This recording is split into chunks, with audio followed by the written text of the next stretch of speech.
and gentlemen. Welcome to Cast Dice, the podcast that explores the great big wild world of tabletop gaming that exists today. It's been said once or twice, mainly on this podcast, that we are in the middle of a gaming renaissance. That we're too many good games that we can spend our hobby time and our hobby dollars on. And it can lead to a serious case of not knowing what to play next. And that's the purpose of this podcast. It's to dig into the games that my guests and I enjoy playing, to talk about the industry events, and to talk to the people who create these games. Now, I went to Australia's largest game convention last weekend, Cancon in Canberra, and had a wonderful time. And if you listened to the last episode of the show, I had a nice conversation with our good buddy Pete West, who was a player at this year's Bolt event. And I talked about my experiences as a player in the Marvel event. And we sort of compared the events from our perspectives as players. And we talked about CanCon as a whole. And it was a lovely, relaxed chat. Well, I put that up on Monday. And since then, I have gotten a lot of feedback from you, the listeners, who wanted more about CanCon. Now, specifically the Bolt action. Now, I don't want to tread on conversions that we'll be putting out because they've said repeatedly at this point that they will be doing a CanCon analysis show. I think they're going to talk about the number of unit types, list, and work out some percentages, and give people the idea of what people were running for the event. Now, I wouldn't necessarily say that would be, for the Australian meta, because this event went in a different direction than a lot of events in Australia. But in the same token, it did represent sort of what we see at more of a harder end of the Australian spectrum, if that makes sense. But the feedback that I got, specifically, I had a lot of questions that if I could talk about the winning lists. I know that there are several Bolt Action YouTube channels and podcasts that talk about, the top lists at events. And so rather than me just pulling these lists and talking about them as some voice in the ether, I thought I would go a step further and talk to the people who ran them.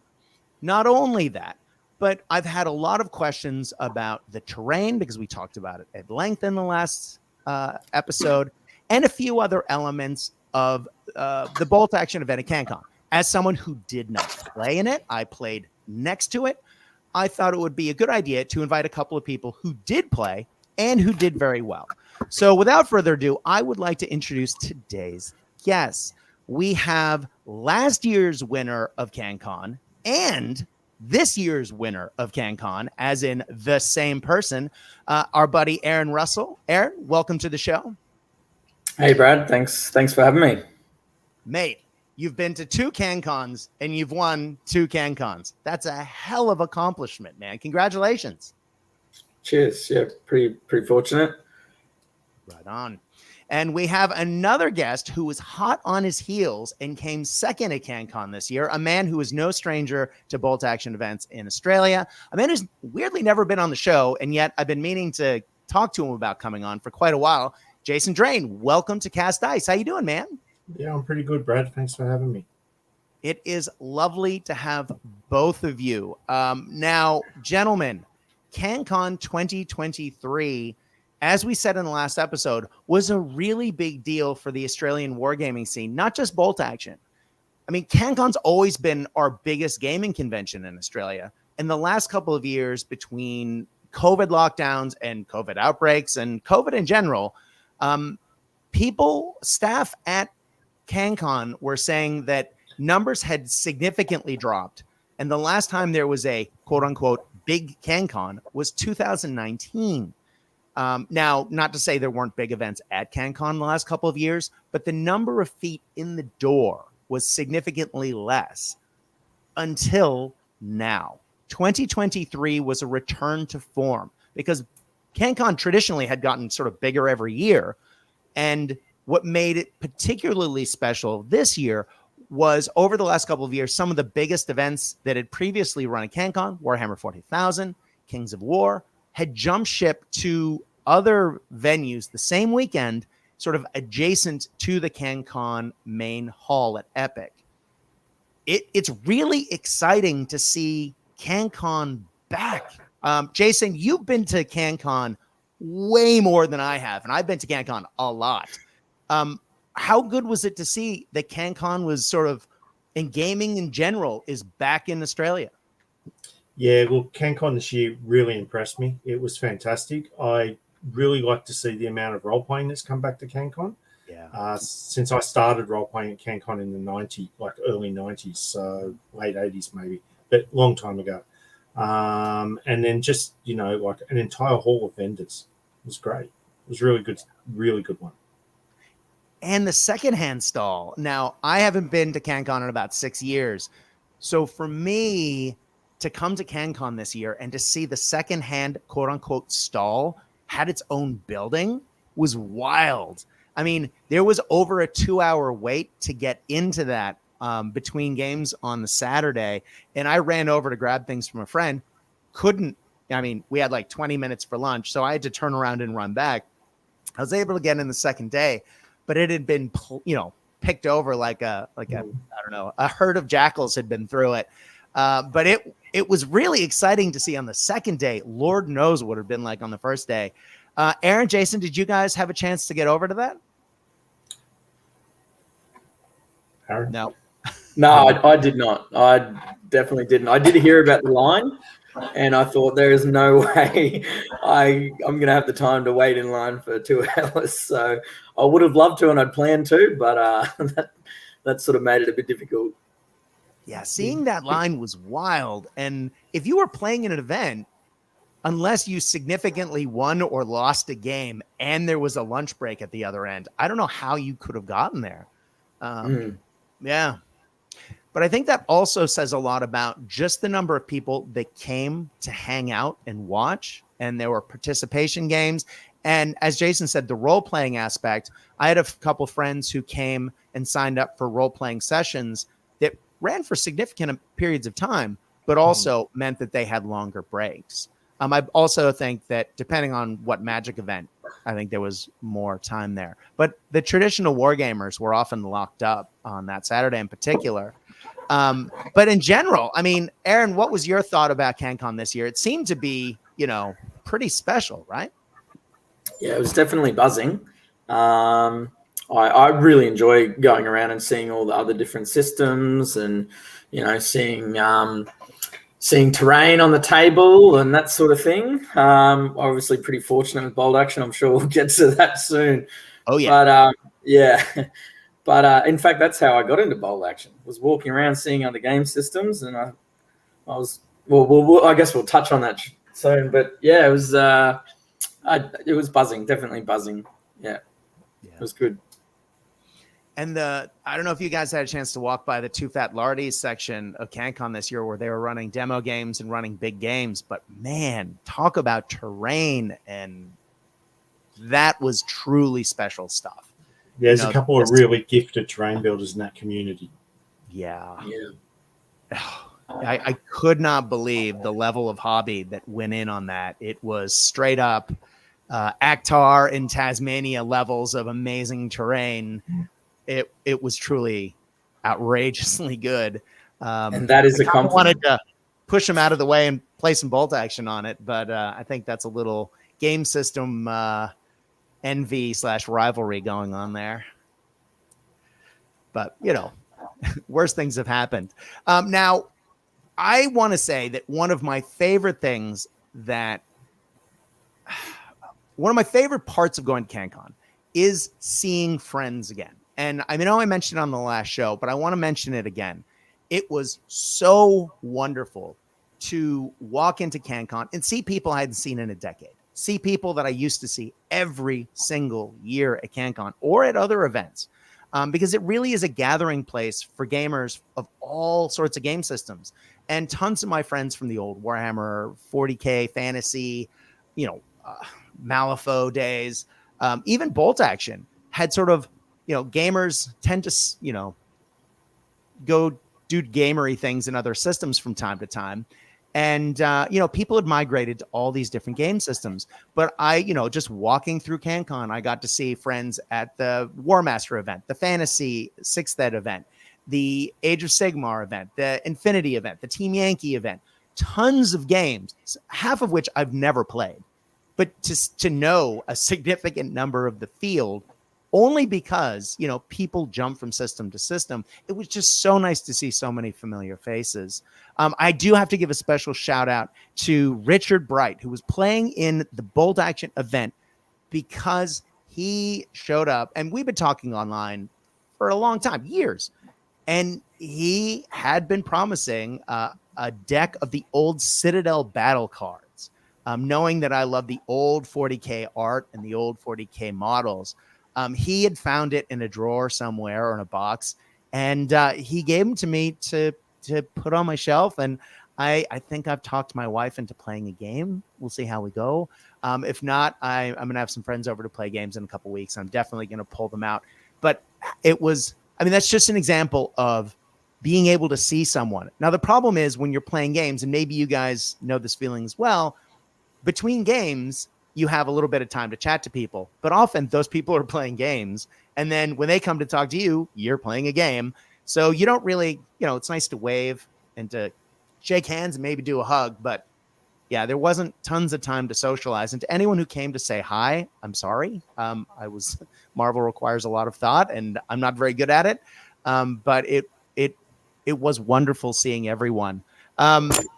Look, Jason, you've been there way longer than I have. I mean, I'm sure you know lots of people as well. Did you have the same experience? Yeah, pretty much. I mean, there's always a bunch. There was people there that I knew that I didn't see. And we swapped messages on Facebook, and it's like, were you at Cancon? Yes, I was at Cancon. Where were you? I was here. And we were like 50 meters apart on the floor playing games and didn't catch up with each other because it's just what you just said. Yeah. I mean, Michael Cruz, coffee for the old Wargamer AAU days, literally, I knew he was coming to the event. And then I thought he dropped because I didn't see him the first day until the very end of the day. Turns out he was even playing in the Marvel event. It was just so many people and so many tables. And he was behind me, like a table and a half over at one point. And I just didn't see him because it was so many people and it was so loud. And yeah, but that's part of the appeal, right? It's the spectacle of it. Aaron, you had been obviously to Cancon before because you won the previous event, and it was a significant event. I'm not trying to say, they had fewer numbers because it was a big event. For you, though, coming back to Cancon this year, did it feel any different numbers-wise? I think we had more, obviously still, COVID's still around and stuff. So people, and obviously everyone's very mindful of being sick and not making anyone else sick. So you always expect some late withdrawals. I think we probably had maybe more withdrawals last year than we did this year. I think we ended up with about 60 this year. And I think there was 56 last year, I think, or somewhere between 50 to 60 last year. So, similar numbers. There's definitely a few more this year, though. Yeah, definitely. And I was talking to Hari. They ended up with 58 at the event, and I think they maybe I'm speaking out of turn on this one, but I don't think they had any player drops on the second day. I may be making that up. That may be the Marvel event, but still, 58 players, hell of a number. I think they had 62 or 63. At one point, I know they had a couple drops before, but 58 is a hell of a field, especially, post-COVID. So let's dig into Cancon because I want to talk about the event. Now, one of the things that we heard again and again and again since the event, either from people messaging the page or on the Bolt Action Australia Facebook page, or just people talking, was how good the terrain was at Cancon this year. Hari and Tristan went just all out in creating wonderful gaming tables, and anything I believe they were short on, the community made up for with tables as well. And of course, that's not be critical of those guys, because how many tables of terrain can one person or two people, or even three, I think Anthony was helping as well, bring to an event that has, 30 tables? So it was truly amazing. Now, I had a couple of people message the page to say, yeah, the terrain was great, but it was a little lighter than what we're used to. Now, as I said on the previous event, in the previous podcast, I don't know if that's necessarily accurate, because having heard that a few times, I actually then went back to the photos and I pulled them all up and I started scrolling through, because Hari posted a picture of every single table at Cancon. And what I think we see is not just, yes, there were a few tables that had less terrain than, maybe we would see at some events. I know that it was less terrain than we would have in a lot of events in Melbourne, but there's only a few of those. And what you got was a variety of both the terrain types you see on the tabletop and the density of the terrain. So over the course of the weekend, as you're playing 5 games, you're going to play on a table that's a little light on terrain, and you're going to play on a table that's really dense on terrain, and you're going to play on everything in between. Now, that was my impression from someone who has gone through the photos and has talked to a bunch of people, but I didn't play on these tables. Jason, let's start with you. What was your impression of the terrain? Because to me, it seemed like there was a really good variety that would suit all play styles and army types. Yeah, look, absolutely, Brad. But I think the most important thing take away here with regards to terrain was Hari and Tristan turned tables of terrain away. Like, I took my traveling table with me and they didn't need it because they asked me to, right? So Pete West brought some terrain and apparently didn't need all of his terrain. And I think there was a couple of others that had terrain turned away as well. So we're not just talking about quality tables. We're talking about enough tables that people were turned away. As a community, that's stunning. Like, right. That's just an amazing achievement for the bolt action community here. Like, it's just a fantastic thing to see. And as for the terrain, look, I thought it was really good. Like, the quality of terrain, the detail, the level was fantastic. Probably the only thing I would say different to what I would play on at home is I just have more like cutesy scatter bits on my tables. Yeah. Little piles of logs, that kind of stuff. But it's a convention. You don't expect that at conventions. Exactly. So, yeah, it was really good. Aaron, was that your experience as well? Yeah, definitely second that. The absolute mountain of work went into getting those battlefields laid out. But I think the variety definitely hits the nail on the head. You don't want every board the same. You don't want every board to have the same amount of terrain or all be sparse. And I think there was a lot of variety, different jungle boards, good variety of desert boards, good variety of European boards, Pacific, all sorts of things. So, none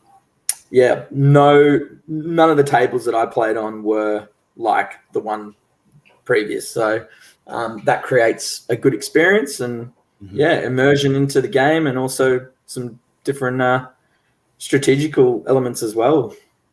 Yeah, you definitely had to play differently depending on the table you were playing on, which I always think makes for a better gaming experience, because it doesn't, especially over a 5-day run, things can sometimes get a little samey if you end up playing on the same style of terrain all the time.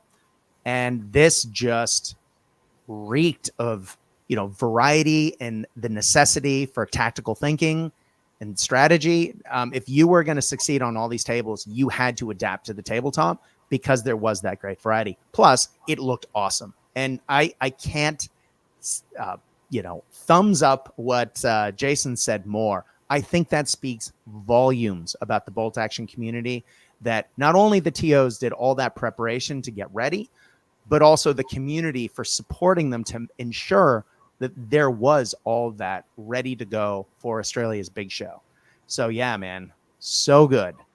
Well, gentlemen, let's jump a little bit to the armies that you ran. Now, we'll get into the particulars about those armies later, but was there a particular reason why you chose Soviets, Aaron, and why you chose British, Jason?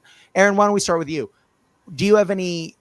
How does that? Because you played at Moab earlier this year, and I don't believe you played with Soviets. Why Soviets for Cancon this year? I was pretty keen to try something different. I had a Soviet starter army box that I've had for about a year and a half that I got cheap. So I'd been meaning to paint it, and it's taken me an awfully long time.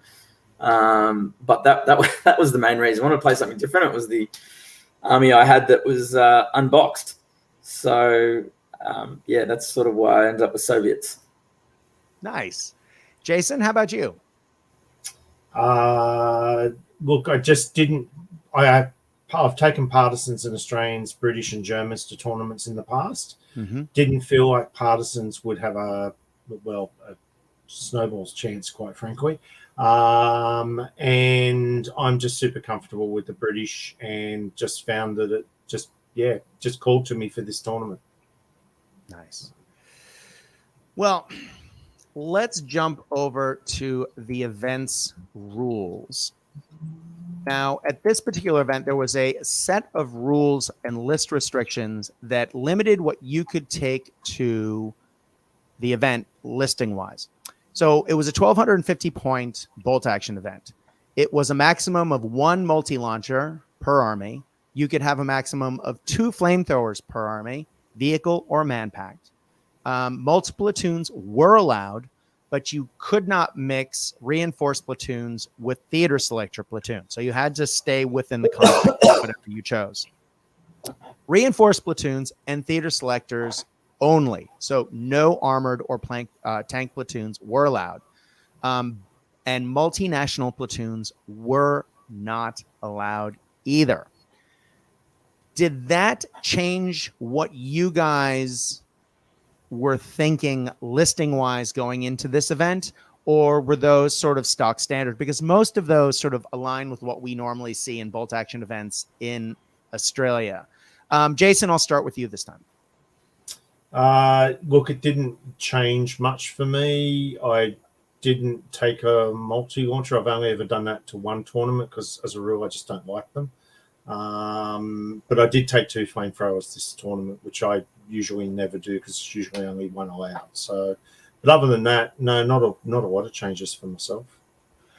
Now, do you mind if I ask why you took 2 rather than 1 for this event? Because I wanted to try a vehicle flamethrower. And was it good? It was an interesting threat. I always find that they tend to be more of a deterrent than an actual tool, if that makes sense. Was that your experience with this? Yes, and a big target. So, yeah. Nice. Aaron, how about you? Did you find that these list restrictions changed what you were going to take at all, or did you think it was pretty stock standard? It definitely made me think about things, mainly because it was dual platoons were allowed, and at 1250, even though there was no armored platoons, I figured there's still probably going to be a lot of armor. You can still get quite a fair bit of armor into a dual platoon, and especially when you can make it a theater selector one as well, because there's quite a few theater selectors that allow for 2 tanks, which means you could easily get 4 in a list, which is a tank platoon. So, I mean, I definitely took some consideration into that. I figured with dual platoons, the dice count was probably naturally going to be higher as well. Agreed. Which was why I did opt to take a multi-launcher. I've only ever used one once before. It was at low points games. I'd probably never use one at a game under probably 1,100. I just don't think they're that valuable. And I've never really got much out of. I didn't really get much out of mine either in this one. But it was mainly just there because I was figuring if there's people that are taking somewhere between 80 to 25, which I heard at one point there was going to be a 25 dice list. I figured, well, a multi-launcher will come in handy if I'm up against someone with 25 units. Exactly. I think there was, I think the actual lists on the day, I think 23 was the highest. And I think Pete West had 22 with the second most. And I think there was 123, a 22, and then I think there was quite a few 21s. But again, that is the conversation for the bacon burgers, because they definitely know those numbers, and I haven't seen the actual list of lists, so to speak. But yeah, I don't think this necessarily was particularly wild and outrageous. I did seem, now speaking anecdotally, and I am looking forward to the bacon burgers episode to hear the actual numbers, but it seemed like there were more multi-launchers at this event than what I'd seen previously, only going off of pictures. And there seemed to be a lot of them. Was that your impression as players, or is that just photography bias, do you think? Aaron? I think I faced 2, which I think is, probably more than I'd normally expect to face. Probably. Nice. Jason? I only saw one all tournament, and I took it out turn 1. So no, not really. Yeah, there you go. Yep. Again, going off of photography, it's hard to tell sometimes, isn't it? Well, let's dig into the actual rule changes, because though the list restrictions were kind of stock standard for what we'd expect for an Australian event, the rules changes were different. They implemented 5 big rule changes for the bolt action rule set for Cancon this year. The first was open top vehicles with an armor of 7 or higher adjust the way they take pins from small arm fire the following way. Inexperienced vehicles will always take the pin as normal. Regular vehicles ignore the pin on a 4-up, and veteran vehicles will always ignore the pin. So basically, if you're firing small arms against an open top vehicle, it almost is though that vehicle then gets the rules as if you're shooting at an armored target in general rather than open topped, if I'm explaining that correctly. This led to a few people thinking there would be a lot of open top transports in this thing, because that sort of goes hand in hand with the next rule, where soft skin vehicles were destroyed on a 2-up if they receive damage from any weapon with penetration value, be it HE or armor piercing. A roll of a 1 is still a failure. But rather than rolling on the damage chart, basically you 6 on a 1, you're fine. Anything else is destroyed. And a lot of people thought that might curb the use of trucks at this event. And you would see that, on one hand, you're trying to make armored transports better to encourage people to take them. And on the other hand, discourage people from taking soft skins. Now, I can't help but notice, Aaron, that you had trucks in your list. And I know that Pete West mentioned your truck being significant in his game. So you stuck with the truck. Did you think that those 2 rules led to a significant change in the way that people were listening to the event? Or was it just something that people took into account as they took a list that they would normally take? Aaron, what do you think? I think it did a little bit, but I think what we saw was more people taking advantage of open-topped armored vehicles, tanks and armored cars, as opposed to armored transports, from what I saw.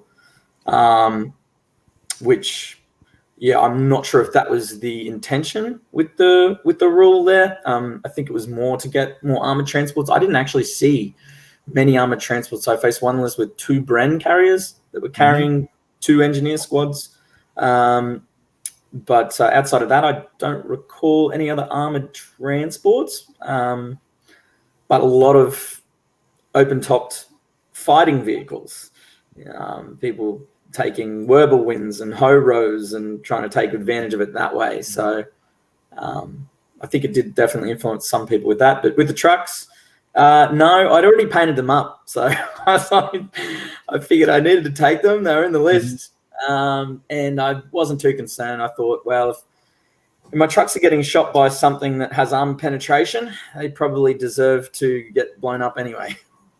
Yeah, exactly. Well, as someone who wrote 3 of the 5 missions they were running at Cancon, I couldn't help but notice that 4 of those 5 missions were objective based, and only 1 was quote unquote kill points, where the number of units you kill significantly matters.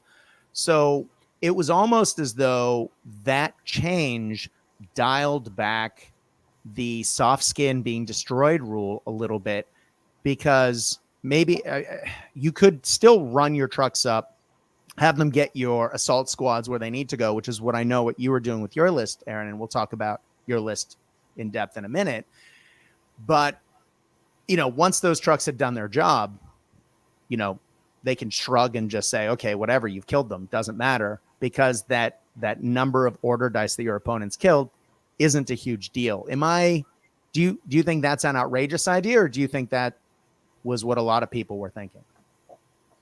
I think so. I definitely wasn't too concerned about the trucks in 3 of those missions that you mentioned, as long as they got the troops where they needed to be. But it did leave you with some slightly less options sometimes. Yeah. A Bren carrier probably would have been better. Yeah, but yeah, there you go. Jason, what do you think? What do you think how these 2 rules played out? And did you see that in listing either that you were doing for your list, or that you saw other people using vehicles on the tabletop? Look, I think Aaron's right. I probably saw it used more in support of open-topped, like armored vehicles, tanks and armored cars, than I did in terms of transports. And look, I saw what I would have expected to be a normal number of like Jeeps and Kubel wagons and stuff like that. And yeah, maybe less trucks. I'm not sure. It's hard to gauge really, because the opponents I played tended to be more kind of like big horde armies or that kind of stuff. So it's a little bit different. Yeah, that makes sense. Well, let's get to the next rule change. The suppression rule. Now, this is something that I believe the guys got from the Juggernaut player pack, which is infantry, medium machine guns, not squad based, the small teams, inflict 1 pin on a unit when the shooting's declared. And then if they hit, they do an additional pin. But you can only cause a targeted unit to suffer that suppression once per turn. So you can't have like 3 medium machine guns and then put 6 pins on a unit, for example. This is a rule that, talking to people over the course of the weekend, that they loved. They thought this was great, and it really encouraged people to bring medium machine gun teams. And apparently there were more medium machine gun teams than normal at this event. Again, you'd have to ask the TOs, because they have all the lists and they'll be doing the meta-analysis. But was that your impression as well, guys? Jason, we'll start with you this time. Yeah, look, absolutely. That particular rule got me to go and buy a Vickers machine gun team for my list, because I've never owned an actual green-painted British Army Vickers machine gun team. So, and I have no regrets taking it. It was a really good addition. And did you think that rule, I mean, clearly you said it was a really good addition. It really did make a difference on the tabletop.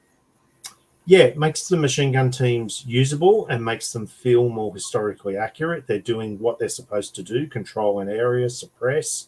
You feel like you're getting better value out of those points, and it gave you some tactical options, which was really interesting to play on the table and really fun to play.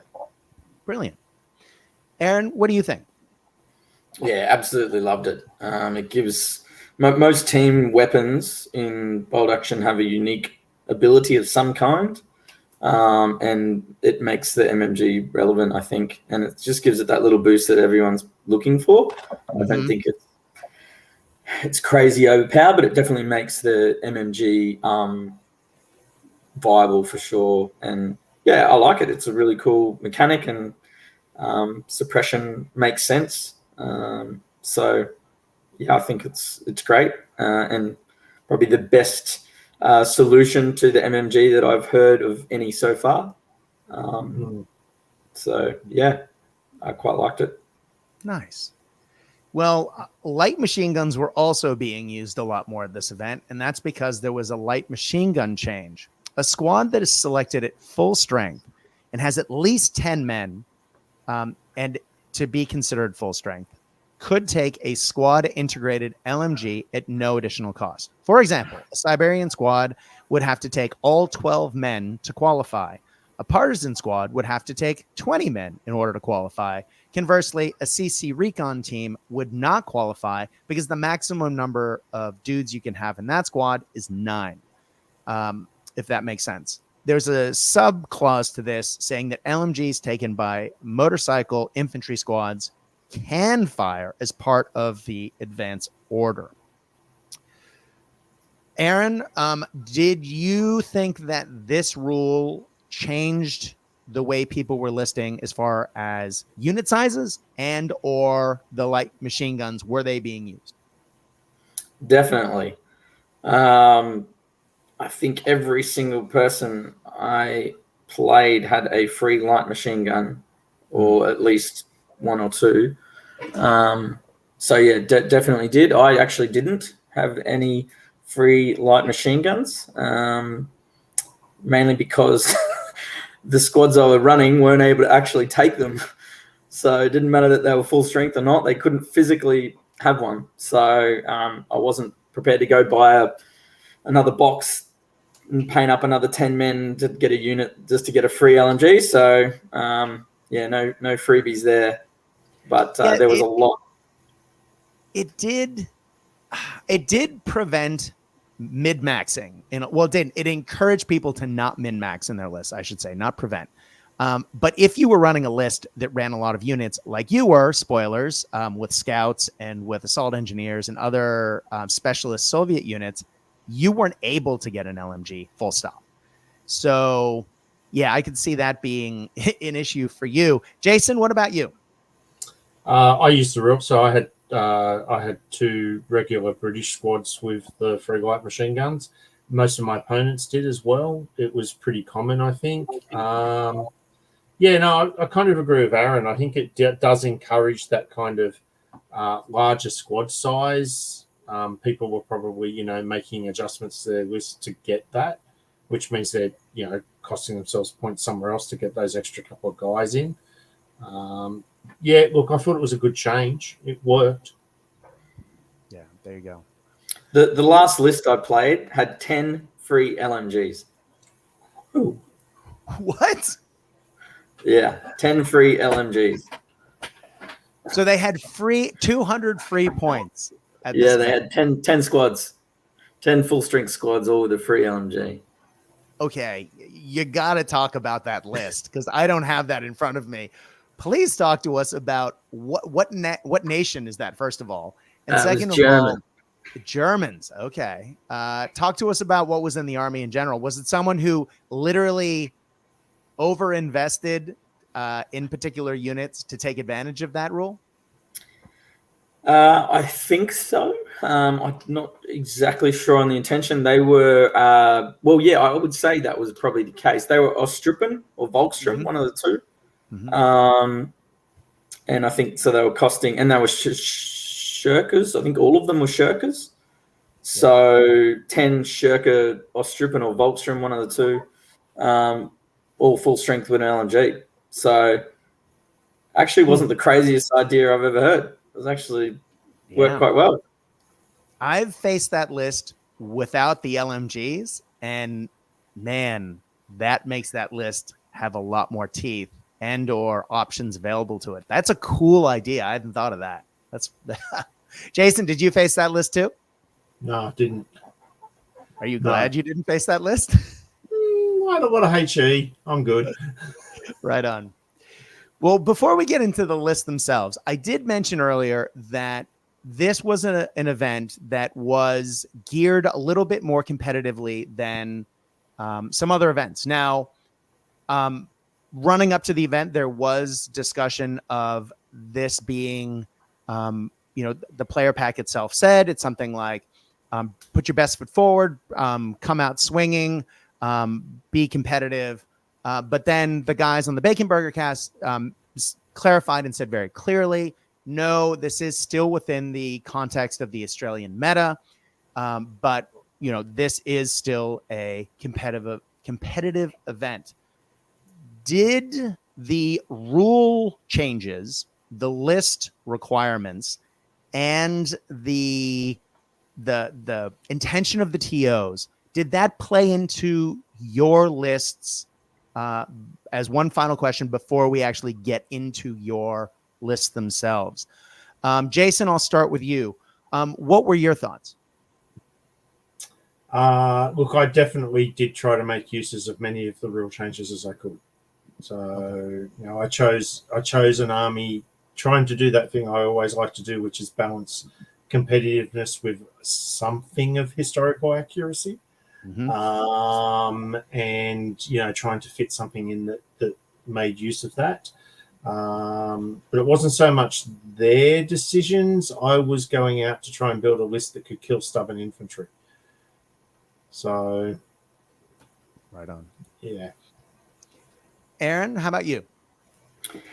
Yeah, I tried to mix in a few different things. I was figuring that there was going to be a whole range of unit amounts, I was expecting anywhere from 14 to 25. So I kind of wanted to at least be able to deal with the 20 plus dice lists, but without taking 20 plus dice myself. I still had quite high, a lot higher than I did last year, but I just didn't want to be completely outnumbered in quantity, but just be able to deal with those high dice lists. So I kind of prepared for that a little bit, and I was sort of keen to play what I painted. And in historical, I don't think I've ever run anything that at least wasn't by the year. Yeah. I had some bomb dog teams painted up, and they obviously aren't 1945, so I couldn't use those. Mm-hmm.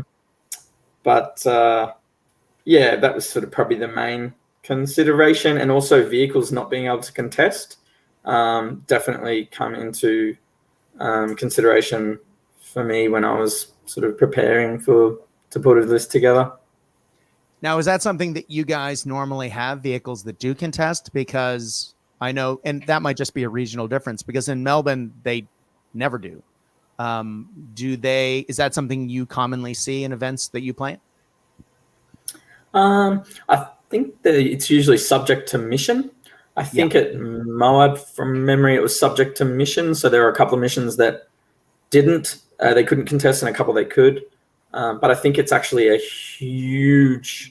has huge implications on the game and the mission. So just sort of preparing for that. Brilliant.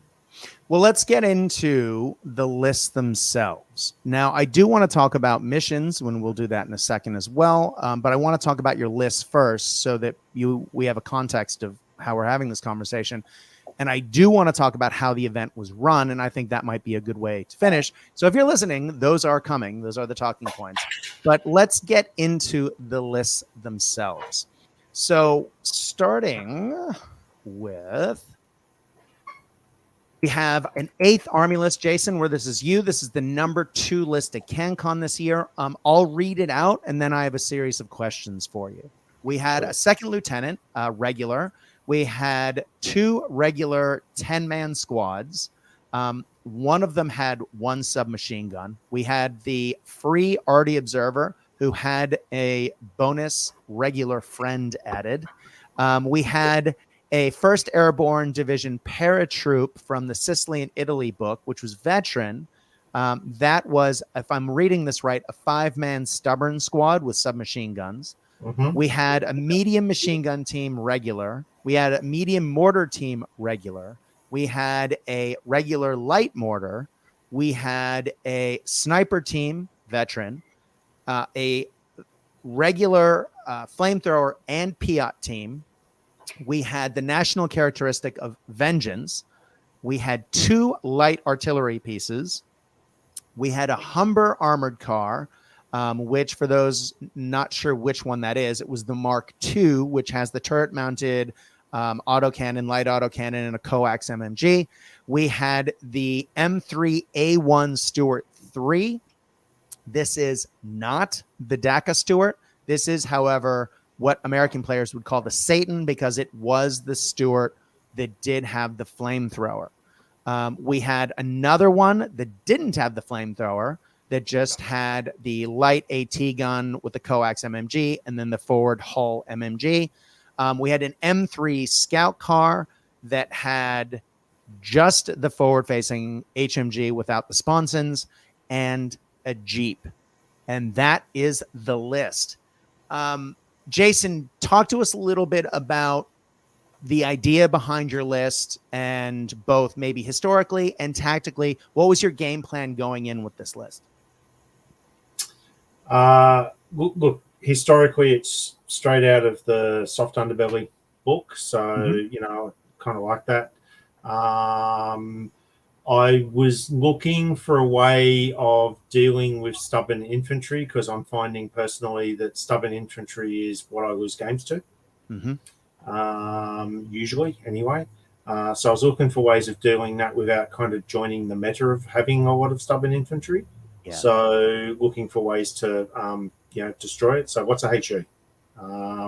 The other thing was, I don't normally take a lot of indirect fire. I might, in a British list, I might have a 25 pounder, maybe a light mortar. In my German lists, I don't take artillery at all for the most part, usually. And so I wanted to kind of experiment with that indirect fire kind of model and see how I could go with that. So, it sounds like it went well for you at this event because you came second, or did you feel like that was a mechanic that maybe was negligible in this particular case and you just happened to do well and have that in your list? Look, I don't know that the indirect fire is interesting because it tends to push people around a little bit. So that helps. It's more about that. I mean, it's nice when it kills something, but it doesn't kill that much and that often. So I guess it was more just having like effectively three units that could cover a good chunk of the board was really interesting. So nice. Now, was there anything that clearly you've already said the indirect firing, but was there anything that you went in thinking, I definitely need to include this in my list?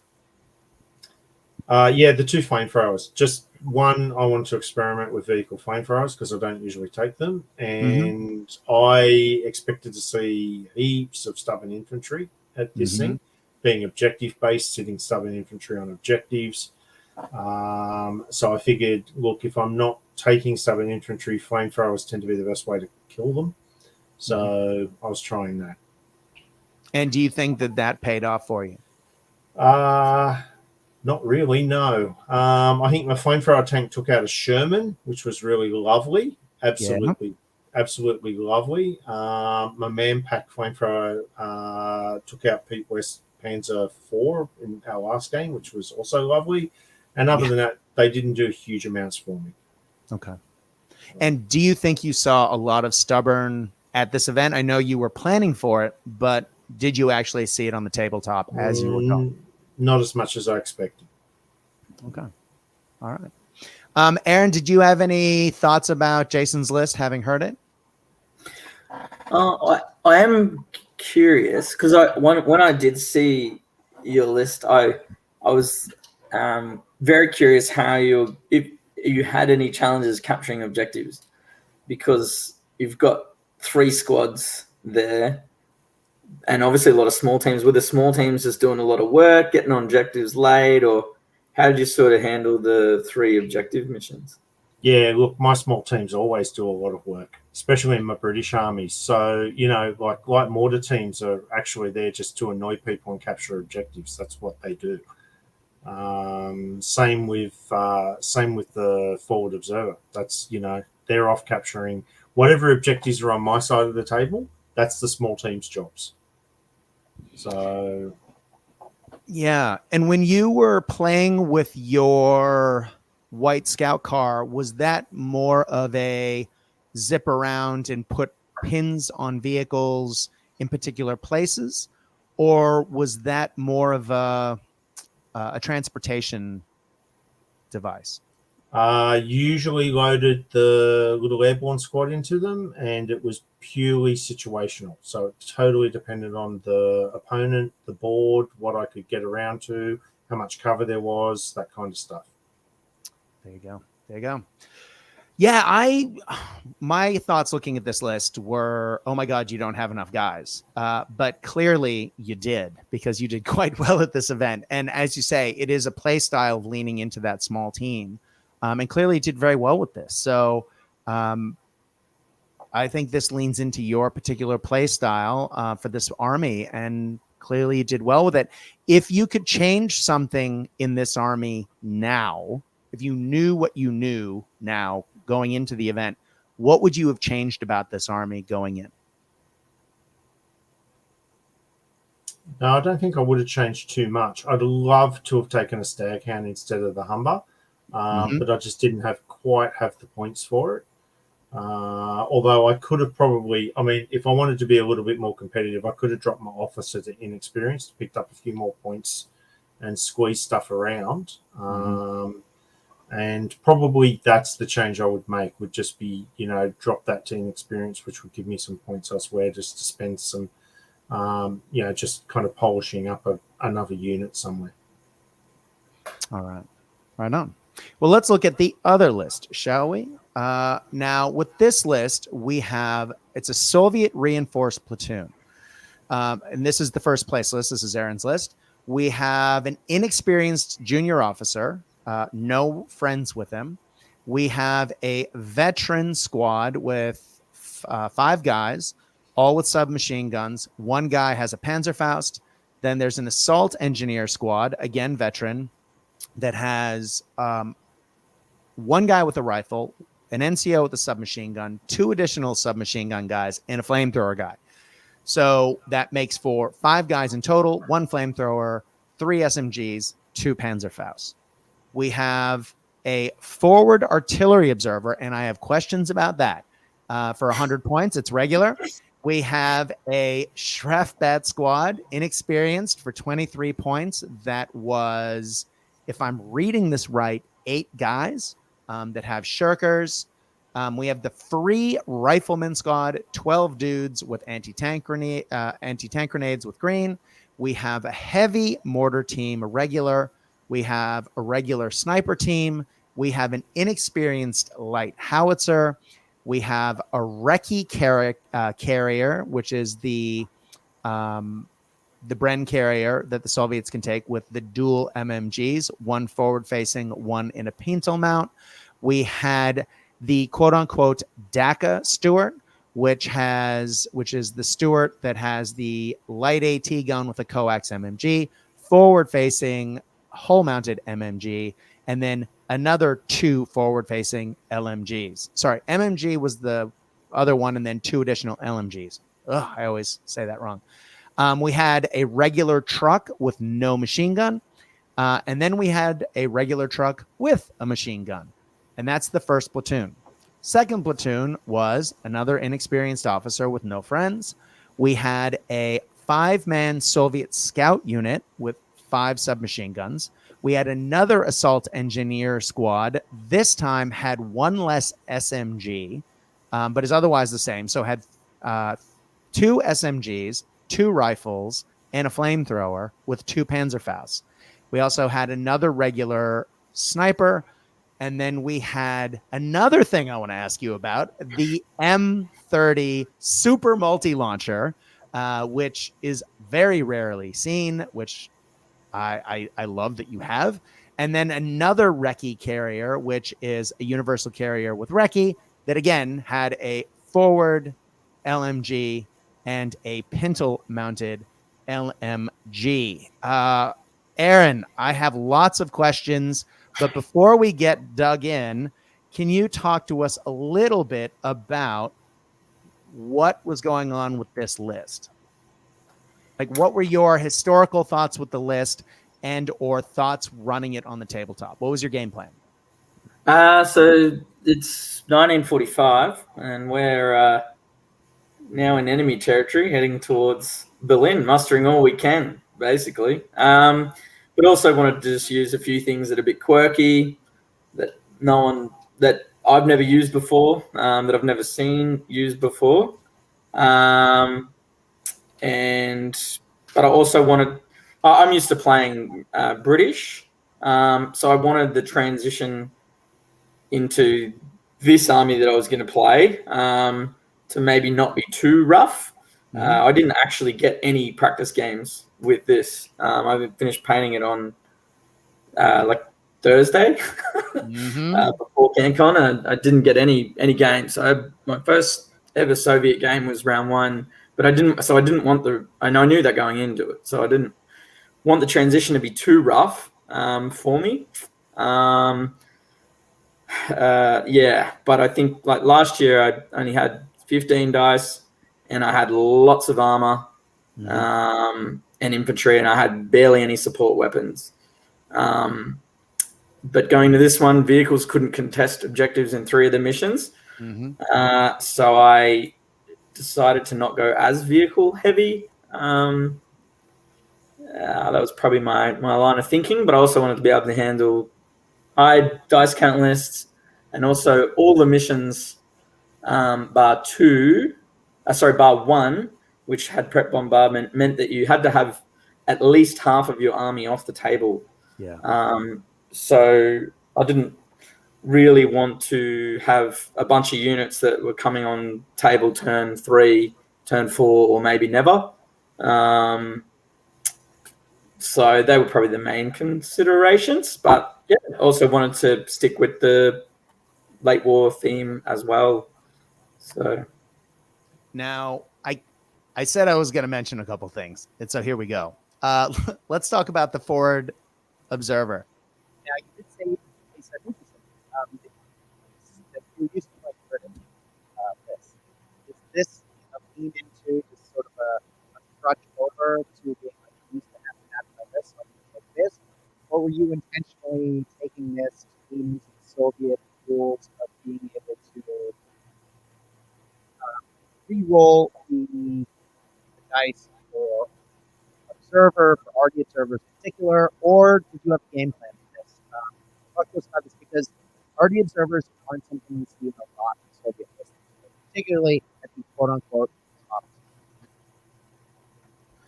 Yeah, I guess it was part of just trying to transition from a British list to a Soviet list, because obviously you always get the free one in a British list. So I always kind of factored that into my plan when I was playing British. So I thought, well, maybe that makes for an easy transition. And, well, Soviets also get the mass barrage rule, like you said. So maybe that'll come in handy and make it a little bit more reliable. It didn't actually do much. The plans for it never really come to fruition. But that's what happens sometimes with an RD observer. I probably wouldn't pay 100 points for it competitively again.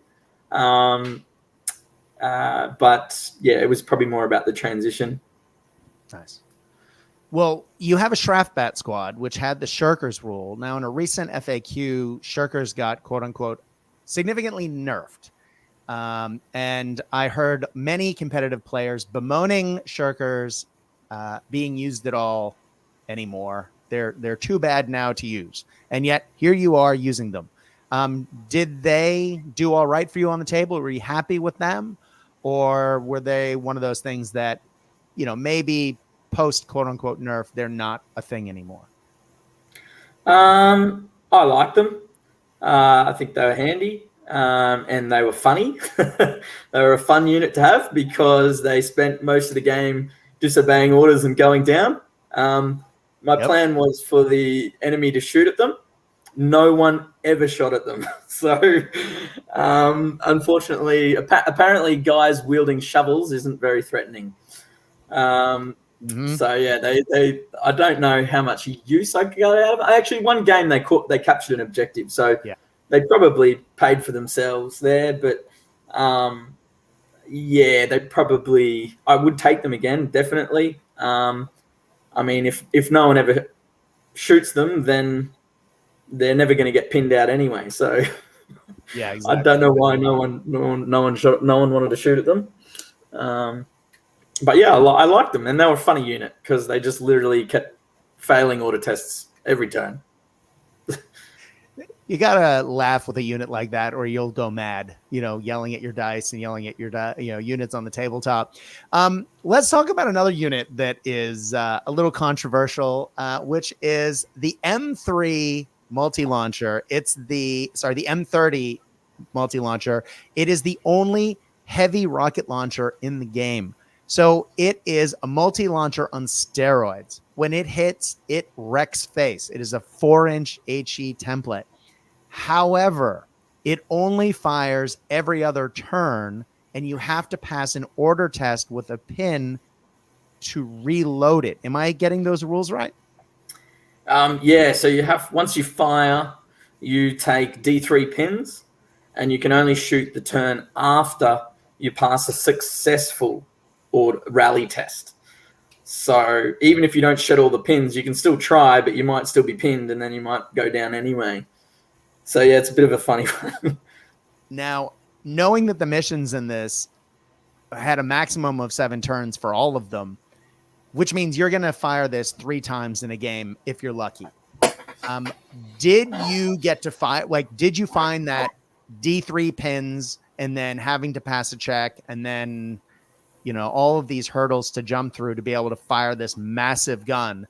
Do you think it paid off? How was your experience using it? Because I've wanted to use one of these for years, and people tell me I'm nuts and to never take it. I've talked about these things for years. I think they're amazing looking. What was your experience with them? Because I want to know. It was probably my funnest unit. I had a ball using it. It was an absolute laugh. I got to laugh at it, and my opponents laughed at me as well. I was averaging 1 shot a game. I killed 1 AT rifle. Ouch. That's it. Okay. An anti-tank rifle is all I killed in 5 games. So is it worth it? Probably not. But is it fun? Definitely. And it still was scary. You could see people sweating bullets until it fired, and then it pinned itself, and then they're just laughing at you. Or laughing with you, I should say. Yeah, exactly. I was missing my shots with it and then rolling 6 to pin myself. So I was more often than not D3 pinning myself. But it was a really fun unit. Is it as good as a Katusha? Definitely not. Is it more fun than Katusha? Absolutely. Yes. Exactly, right? Well, let's talk about now we did talk earlier about the national rule, the event rules changing the way that armored transports work. Now, you were running 2 recce carriers. Now, technically those aren't transports. They are recce vehicles, but they are open topped. And you ran, from memory, at least one of them is veteran. I believe both of them is veteran. So you basically, for 82 points, got a recce tracked vehicle that ignored its open topped rules against small arms, that had 2 LMGs that you could pin sprinkle with. And as someone who runs an Indian carrier list with all these in it except wheeled, being able to not have those open topped against rifles and SMGs is my idea of heaven. Were they pretty good on the tabletop for this event, given that the rules leaned into how they worked, or were they sort of meh? What was your experience with them? No, I got out of them what was on the box. They did the job intended, and that's why I made them veteran, make the most of the rules that they made, and also to give myself a little bit more reliability when coming on the table, because there were going to be a few missions where they were going to be probably starting off the board. Mm-hmm. I didn't want to spend 3 turns trying to bring my armor on the board. So yeah, the veteran, I think, paid off there. And they confused a lot of people as well. Every single game I played, I probably got asked maybe 4 or 5 times, that's right, they're not a transport, are they? What are they? They're not carrying anything, are they? So no matter how many times I said it, everyone kept forgetting. So mainly because no one's ever seen them before. Everyone said, I've never seen them as an armored car. I've only ever seen them as a transport. So I think they kept confusing people. But they were quite good. They just worked in tandem. Brilliant. Well, let's ask you some of the questions that I asked Jason before. Obviously you were trying to make a list that leaned from being normally a British player into a Soviet player. So you took a few things across that, you can see some parallels in Bren carriers, M3s, RD observers, and that sort of thing.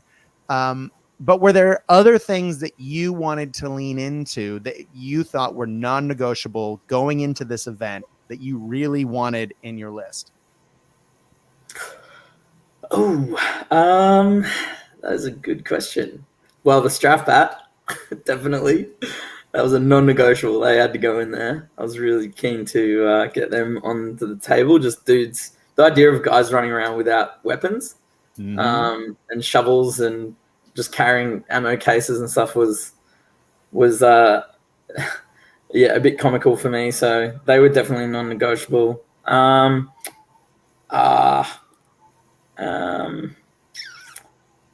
the DACA Stewart, was that controversial at all? Because I know that a lot of people here get really kind of wigged out when the all machine gun little tank appears on the tabletop.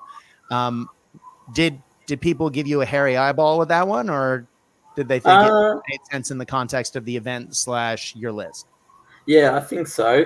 I've never actually used one before. So yeah, I mean, I didn't. If I could change it, and I was really wanting to play, as competitive as possible, I'd probably put a pintle on it. I didn't have the pintle on it, so it was only the 18 shots instead of the 23, and I could only pick 2 targets or 1 target if using the main gun. So it wasn't sprinkling out as many pins as it probably could have, which was probably a mistake on my part. It didn't really do a lot, and I don't think a lot of people were scared of it either, to be honest. Only 18 shots. Yeah. Air quotes on that. Yeah. It's still a lot of firepower. But, to your point, pin sprinkling is, I think, looking at this list, was a feature of your list. Having those dual weapon systems on multiple vehicles to be able to throw pins out on different vehicles. I was assuming that was a mechanic that you were leaning into for this event. Is that accurate? Yeah, with the armored vehicles, definitely. I would have probably made it a little bit more effective if I just put the pintle on the M3, because most of the time I'm either shooting at 1 target or 2, and if it goes down, I'm shooting at 7s with 18 shots, it's still doing nothing. Yeah. So I'm better off spreading the fire from it, which I just couldn't do because I was forgot to put a pintle on it. But definitely pinning was definitely part of the plan. Yeah. Right on. Jason, I asked Aaron if he had any thoughts or questions about your list. So now we get to go the other way. Did you have any thoughts and or questions about his list? No. My only thought is I like it.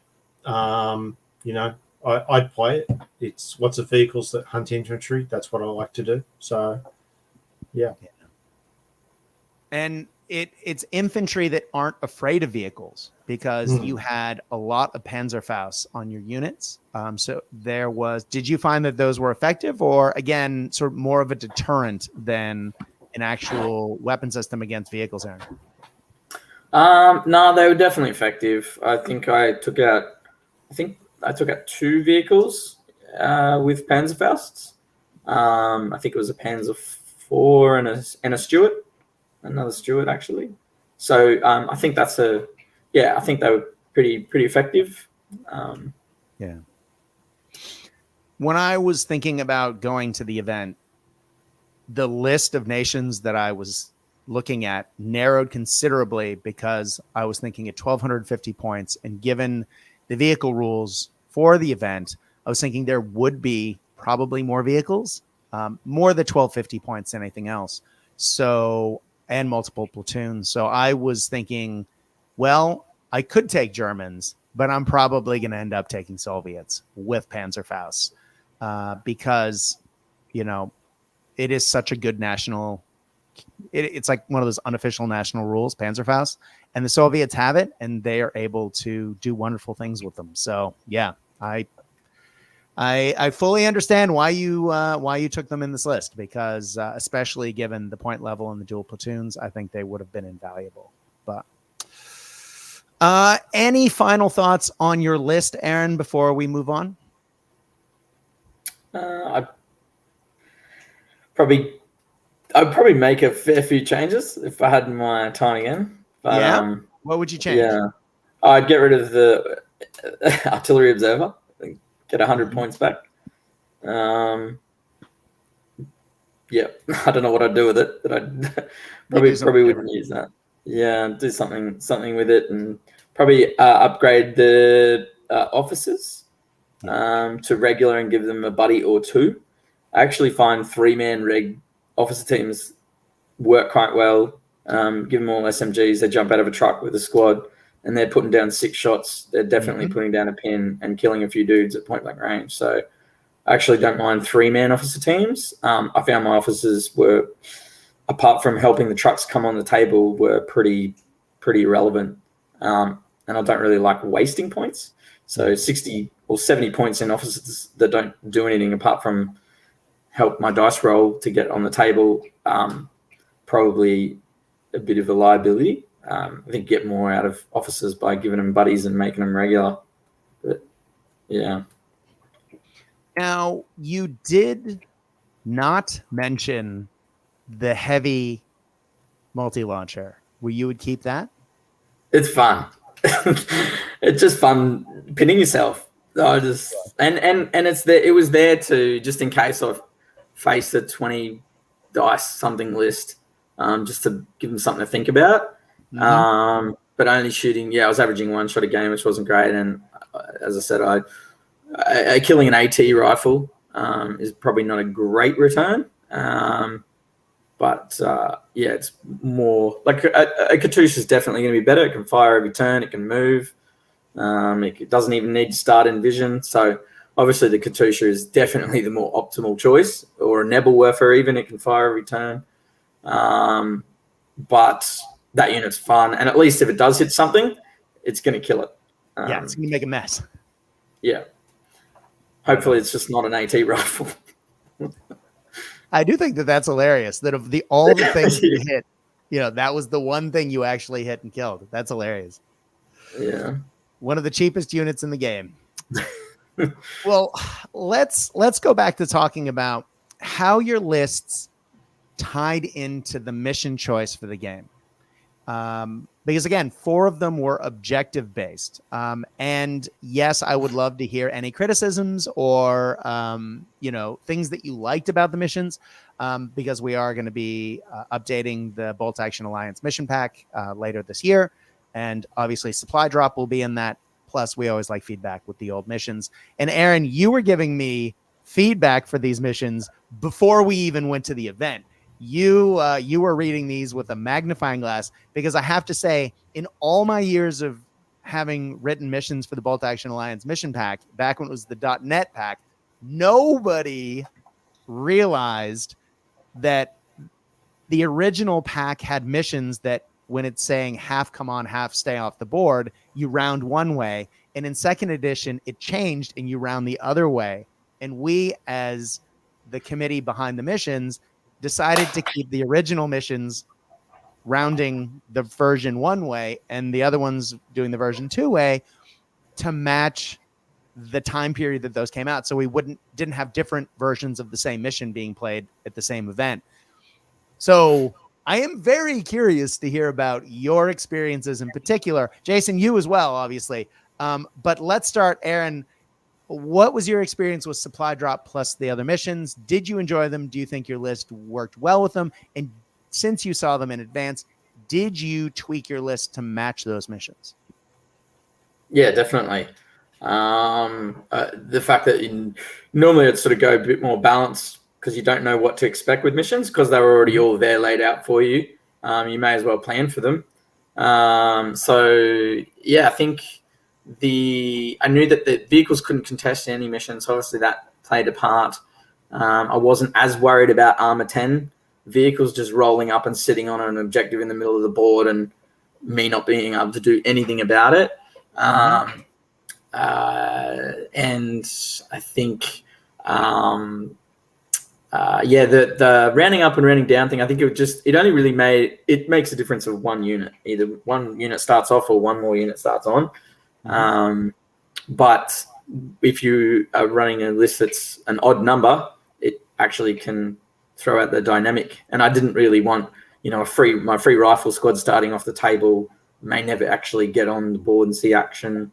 Things like that. So didn't want that many indirect fire weapons that any of them would then have to start off the board, because if they're coming on turn 2, it means they're not doing anything until turn 3. And, what's the point of having a medium howitzer or a howitzer if it's not shooting until turn 3 or turn 4? I didn't really want to do that. So they were probably the main considerations, but I really liked the missions. They were a lot of fun. I really liked Heartbreak Ridge, the first mission. That was probably my favorite mission of the day. I really, really liked that mission. It was just sort of like, there's the one in the middle and you've got to make a decision. What are you going to do? Are you going to try and defend yours? And is he going to go for yours? Is he just going to go for the middle? Is he going to try and defend his? So it's very cat and mouse before you actually even put any units on the board, because you don't know what they're going to do. You don't know what you're going to do. I really, really, really enjoyed that element of Heartbreak Ridge. Nice. I really liked Heartbreak Ridge. And because you could sort of put your defensive objective where you wanted, you could sort of place it maybe behind wood or in the terrain, or, so you could sort of think about how you might defend yours, but you don't know quite yet how you're going to attack theirs or what you're going to do at the middle. So I really liked Heartbreak Ridge. Really, really liked Heartbreak Ridge. Heartbreak Ridge and Nuts are my favorite 2 missions in the Bolt Action Alliance 2020 mission pack. And if you are looking for this at home and you don't know what we're talking about, please go to the Bolt Action Alliance Facebook page and look for the Bolt Action Alliance 2020 mission pack. You will find Heartbreak Ridge, and Nuts, I believe, was the other mission from that pack that was played at Cancon. I know Tristan likes both of them. So I believe he was running both of those there. And then Supply Drop is the one that will be coming out later this year. Anyone who messages the Cast Ice page, I can send you the beta rules for that, which were the ones being played at Cancon this year. The final one will be out later. Jason, same question to you. Did the missions impact the way you listed? Did you like them on the day? Any sneers, jeers, abuses? No, I don't think the missions changed my list hugely. I tend to play armies that are fairly generically, free infantry squads, vehicles, support weapons. It tends to be just how I roll. And I just adjust the style of play to get onto objectives if that's what I need to do. I too really enjoyed Heartbreak Ridge. I had the distinct pleasure of playing Heartbreak Ridge on the table that had Pegasus Bridge on it at Cancon. Wow. Which was amazing because it put the middle objective right in the middle of the bridge. Yes. Which was enormously fun and gave us a really interesting kind of dynamic around that game. And I agree with Aaron. It's a really good mission. It's just so much fun. It's just got that flow to it that makes a lot of sense and just feels good. And, it pushes you to kind of reach out and, as Aaron said, do you grab the middle? Do you go for your opponents? Nuts is a great mission too. Really enjoyed it. Supply Drop I quite like. It's a lot of fun. I did raise questions about Supply Drop myself before the event in terms of what happens if it drops on a building. So possibly some clearer rules in Supply Drop about that. That's on the list of things that will be fixed. Yeah, I did see that. I believe Hari put it in an FAQ at one point for the event, and I went, "That's a really good point," because in all the playtest games, it hadn't landed on a building for me. So it's just one of those things. So thank you for mentioning that. Yeah, well, What are you thinking Cancon, of there was a doing? lot of beetles. Sorry, go ahead. Aaron, what was your question? I was going to ask what you're thinking of doing with it, Brad. Would it land on the building or would it go to the ground? I would say it would stop right before it hits the building. That would be my initial thought. However, before I actually put that in writing, I will be playtesting it. Whenever we get questions for any of the missions for the Bolt Action Alliance, I actually have a notebook and I write it all in. And I have some supply drop FAQ playtest notes. That's my gut reaction. However, I do kind of like the idea of making people go into buildings too. So I would think that if it's impassable terrain, it would stop before it hits it. And just for clarity's sake, I would say the same thing for buildings. So I do have to play test it. Those are my initial thoughts. But again, I normally don't put those in writing / talk about them until I actually try it myself because I like to put boots on the table. But what do you guys think? Do you think, Jason, do you think that making it go in the building, or do you think it should stop before it hits the building? What are your thoughts? I kind of like the idea of using the whole multiple floor mortar rules, so that way it adjusts, and it might go through the roof, or it might stay on the roof, it might go deeper, that kind of thing. Just for fun's sake. Yeah. And probably depends a bit on the problem is you're writing rules for a mission, so you don't want it to be too much and too verbose. Mm-hmm. It's got to be up to the players to a degree. If it hits the side of a castle wall or something, it's not going to obviously punch through. Right. But some adobe building in the middle of the desert, it could well go in. So I don't know. Tough one. Right. Again, one of those things I think we're going to have to play test. Aaron, what are your thoughts? Do you think we should hit the building? I do like the mortar idea. I like that a lot. I think there are some interesting buildings out there. If it landed on a 4-story building, no one's ever getting to that objective in 4 or 5 turns. That'd probably be the only thing to consider, I suppose. But I think a lot of the games, we're only averaging 4 or 5 turns as well. So with supply drop it coming in on the 4th turn, you at least want turn 5 and turn 6 to be able to fight over those extra 2 objectives. True. Probably the only thing I think. That's true. I always sort of consider games running full length when I write these missions. But at events, particularly ones over 1,000 points, you don't always get to turn 5 or 6. So that is an excellent point and one that I should consider. So, well, before we jump on to talk about the running of the event, let's talk one last time. If someone, and I was asked to ask this question, if someone was looking to quote unquote improve the way they play bolt action, to do better at a bolt action event, particularly at Australia's big show. Now, as I said earlier, Cancon is a little bit more competitive than a lot of bolt action events in Australia. Does that mean it's not fun? Absolutely not. Everyone I spoke to had a great time at Cancon this year. You just need to keep that in mind when listing accordingly. But it is a little different than what some people might expect. And given that Hari and Tristan have said that they will be running next year's, I would assume we'd be seeing something similar. I'm sure they'll tweak it to align with, what people's feelings are and how this year went.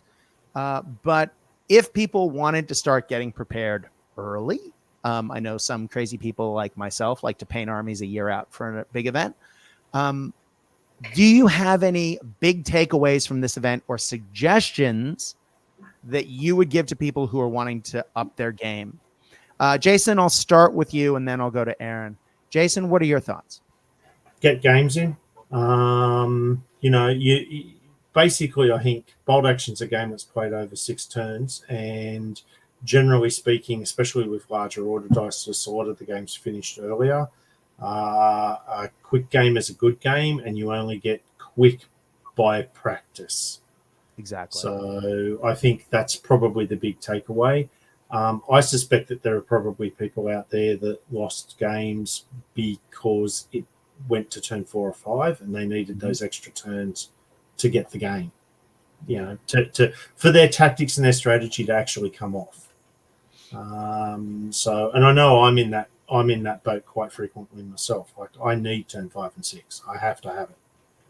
So, so I think speed, practice speed, play a bunch of different stuff, play a bunch of different games, a bunch of different missions, and just practice your armies.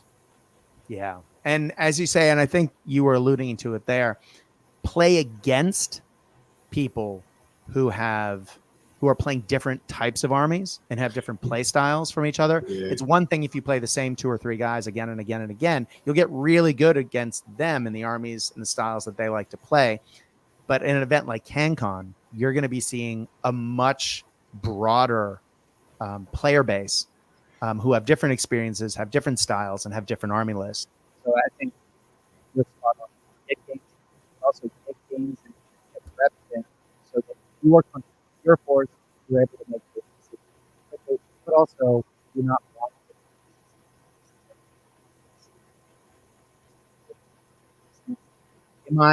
You think I'm bucking the right foot? Yeah, I think so. I think it's really good to play lots of different things. Like I played against a really capable player, fantastic guy, Finnish force. I just don't get to see the Finns very often. I played against Peter West with his force, and he shut down my forward deployers with his special rules. Bulgarians. Bulgarians. Never played a Bulgarian army before. We're sitting there going, well, thankfully I didn't bring Australians this year. Right? So oh, there goes my battle plan if I've got Aussies. So yeah. Aaron, how about you? Same question. Yeah, the Bulgarians caught me off guard as well. That was a fun game. I saw the mission and I had a plan for the mission. Didn't know what I was about to face, and it was Pete, and he had his Bulgarians, and I'm like, oh no, this is the only army I don't want to play on this mission. It was a tough, very tough game, but it was good. It was really good. Great guy.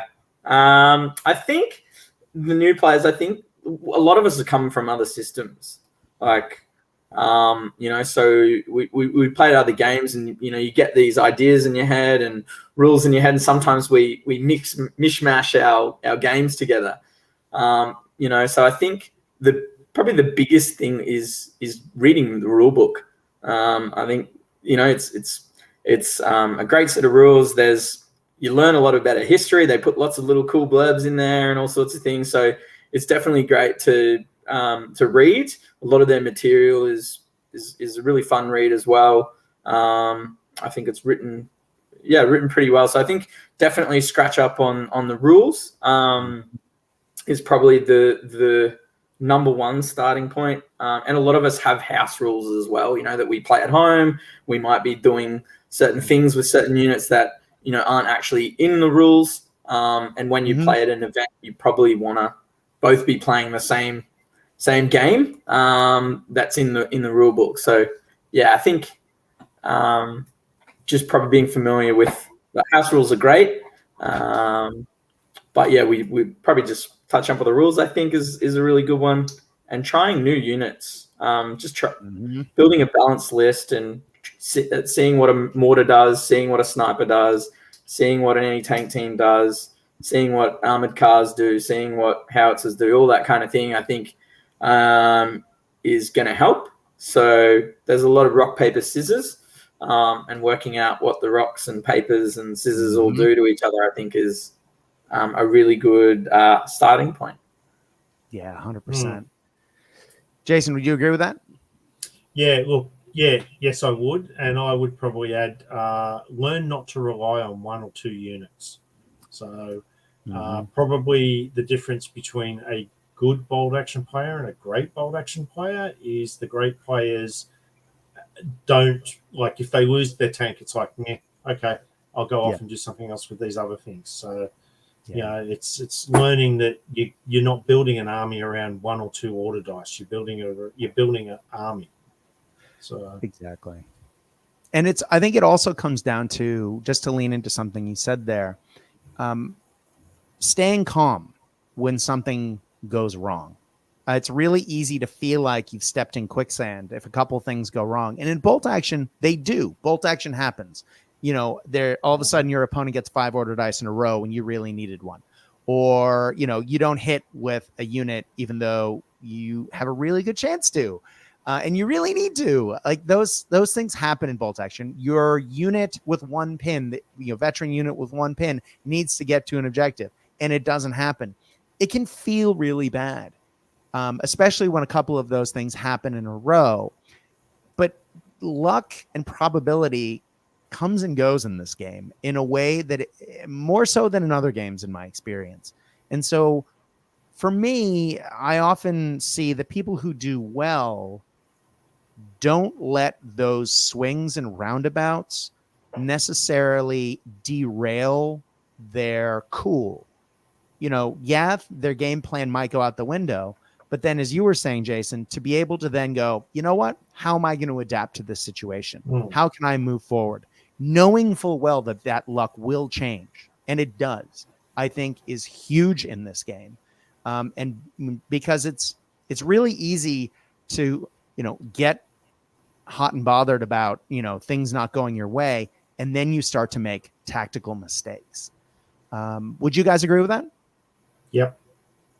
Yeah, definitely. Yep. Yeah. Plan B, Plan C. Mm-hmm. Yeah. Plan F, Plan Z. Yeah. I guess that's how this works. Well, let's jump over because I do want to mention a couple of things that I don't think I've mentioned. I've mentioned that Cancon went well running wise, but I've spoken to a few people now, as I said, who have contacted the page talking about their experiences at Cancon this year. And universally, people have said the same things, that Cancon was a chill, relaxed, people had a good time playing. It wasn't cutthroat. But more to the point, the TOs ran things to time. Nothing got pushed back. Everything was really well organized. There was a massive prize pool that they had pulled together. And, when rules clarifications were necessary, they came over and they made sure that they understood both sides of the situation. And they did their best to make that set of, or made those decisions in a way that was fair for everyone and would be consistently used across the event. I have to take off my hat. It sounds like Hari and Tristan did a bang up job running this event. They had extra people helping them. I know Anthony was there wearing the old boltaction.net TO helmet, and I think they had other people helping as well. So they had the staff to accommodate such a big event, and they'd done the homework to make sure it was done right. Not to mention they were, really proactive in making sure that they kept to their round timings, which meant that things didn't get pushed back later. It just looked like a really professionally run event. Jason, I'll start with you. Was that your impression of this? What were your thoughts about the way the event was run? Yeah, no, the guys did really, really well. So, I mean, I've played in a lot of different events in the last however many decades. And no, they did a great job. Like, hats off to them. It was well run, well organized. And yes, they promoted that relaxed feeling, which was really good. So, no, absolutely adored what they did. Brilliant. Aaron? Yeah, no, they just fantastic. Really direct. They were straight to the point. Everyone knew what they were doing the first 10 minutes before we started round one. It was, I think at one point, how loud it can get in there. And TOs trying to talk to 60 people all at once can be really difficult. Not everyone has an outside voice. So I think at one point they split us into 2 groups of 30 just to talk about, something. I can't even remember what it was, but it was something to Oh, do it with organization, terrain, or pack up or something, wasn't it? No, it was the round score sheets. They just wanted us Oh, to that's tick right. instead of Yeah. putting points on. Yeah, so that was really good. They were just super organized. More hands on deck probably really helped with that, but they did a fantastic job. Yeah, really good. It was a wonderful way for the Australian bolt action community to come together. And it did come together. We had 58 players from all over the place playing in this event. Yes, there were some local players, but there were players from all sorts of different parts of Australia playing. But it was also wonderful to have not only War and Peace present on site, being such prolific and longtime supporters of the bolt action community down here, being the local distributors of Warlord Games. But War and Peace have been supporting us for years. And they really, I mean, they were present at the big show. And I know running up to the event, having spoken to them while running my own events and talking about, how to record with Hari, the advertising event for Cancon running up to the event, just how involved War and Peace were in, the success of how Cancon ran this year, and especially so that Warlord itself sent one of their bigwigs down, Steve Morgan, who's the head of their trade sales department, was present at Cancon. He was not only there meeting people, hanging out at the War and Peace store for a good chunk of the weekend, he was walking around the bolt action event, meeting people and having a great time as well. To have that representation at Australia's big show is awesome. It really does show that how Warlord is going out of their way to support local events now. We've talked about on this show how Warlord has a new prize and event support program for events in Australia-wide of all sizes, from small to big. And if you are a TO and you are running an event, even if it's nowhere near the size of Cancon, you should reach out to War and Peace Games and talk to them about how the Warlord support structure can help you run your event. And again, to see the community come together and to have Warlord and War and Peace at Cancon, I think, especially when it was the success it was, is just amazing to see. And yeah, I, as a longtime member of the bolt action community, it was wonderful. Aaron, what are your thoughts? Yeah, no, it was really good, and they did a fantastic job. I think, reach out to them. Definitely want to grow it. I think Cancon's going to look even bigger and better next year by the sounds of things, and there's a lot of people talking positively about it afterwards. And as far as running your own event, definitely get it up and going. Reach out to guys like yourself, Brad. You man can write a mission, so don't be afraid to use some different missions in there, mix it up. But yeah, reach out. Don't be afraid to reach out to people and ask them for tips and how they ran their event. And I'm sure that this bolt action community seems really good like that, helping out and jumping in. If you've got a question, people will jump to answer. So I'm sure the help will be the same. Exactly. And thank you. I appreciate it. Jason, what do you think?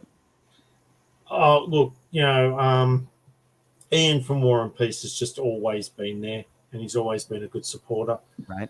I ran my first event in bolt action years ago, and he supported that, which was fantastic. Like, it's just a staple of the community, and I like to see that the community gives back to Ian. And Sean, that works for Ian now, of course, is brilliant too. Like, he really knows his stuff. He knows his stuff back to front. It was really good to see Warlord there, like getting to have a bit of a conversation with the Warlord guy, and he's like, "What would you change in the game?" And I'm like, "Well, it was you have no pen." Yes. Well, no, you don't really need a pen. There's not that many things. It's a really good game, right? But there's a couple of things. It was just really good to see that, to actually have that direct involvement with Warlord, I think.